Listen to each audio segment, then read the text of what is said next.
చేద్దాం. తుమ్మల బాబు గారు జెండాల కింద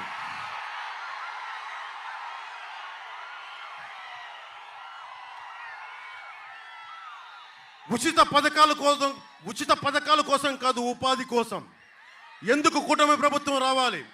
ఉచిత పథకాల కోసం కాదు, ఉపాధి కోసం, యువత భవిష్యత్తు కోసం, రాష్ట్ర అభివృద్ధి కోసం, మన అందరి కోసం.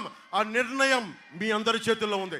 నేను నిర్ణయం తీసుకున్నాను, జనసేన నిర్ణయం తీసుకుంది, చంద్రబాబు నాయుడు గారు నిర్ణయం తీసుకున్నారు, మోదీ గారు నిర్ణయం తీసుకున్నారు.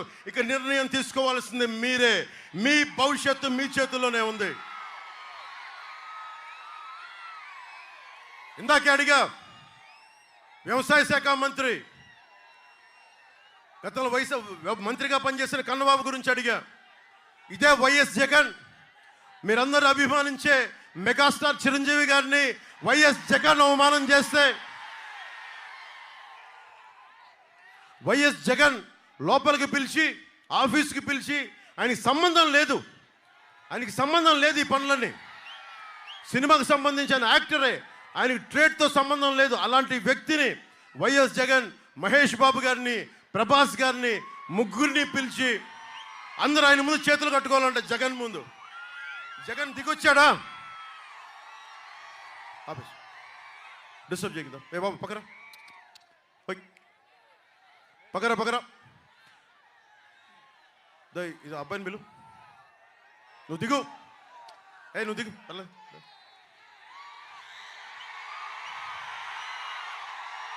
మీకు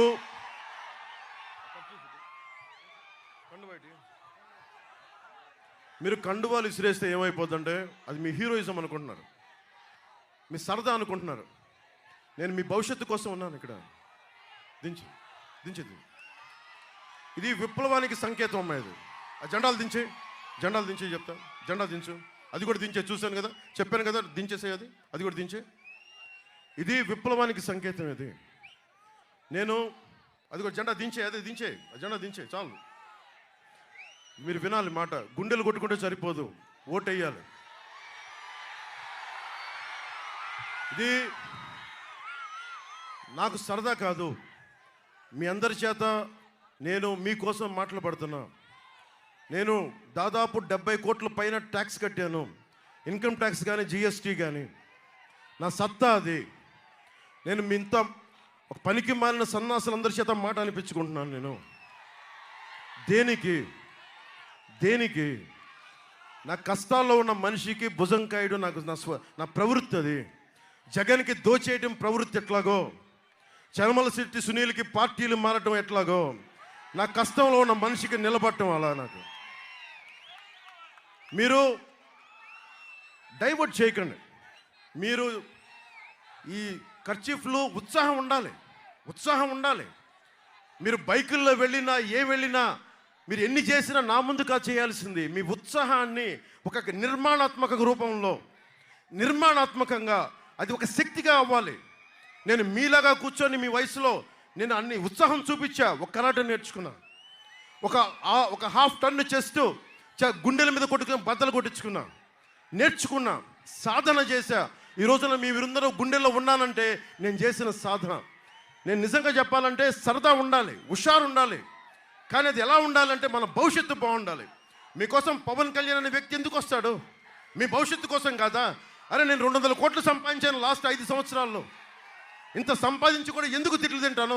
జగన్ లాగా నాకు అక్రమ మైనింగ్ అవసరం లేదు, గుంతలు రోడ్లు కాంట్రాక్ట్లు అవసరం లేదు, పోలవరం పూర్తి చేయకుండా నాకు దాని మీద డబ్బులు అవసరం లేదు, ఏటీఎం లాగా కాదు. మీ భవిష్యత్తు కోసం వచ్చాను.